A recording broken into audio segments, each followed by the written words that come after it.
एक गांव में एक किसान रहता था जिसका नाम रामू था।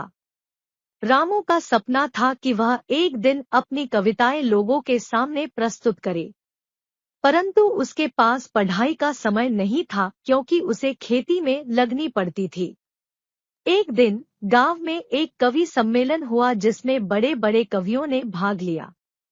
रामू भी उस सम्मेलन में जाने का इरादा किया, परंतु खेती की वजह से वह जा नहीं सका।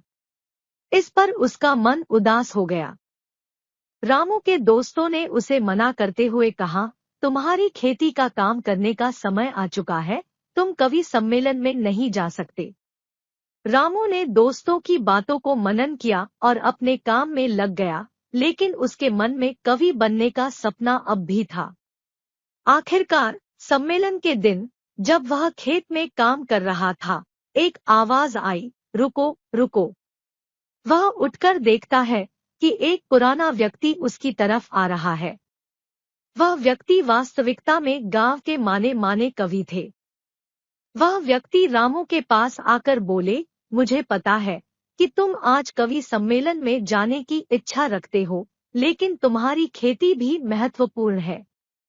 मैं तुम्हारे खेत का काम कर दूंगा, जाओ और अपने सपनों को पूरा करो। रामू की आंखों में आंसू थे। वह धन्यवाद करते हुए उस सम्मेलन में गया और वहां अपनी कविताएं प्रस्तुत की। लोगों ने उसकी कविताओं को सराहा और उसका सपना साकार हो गया।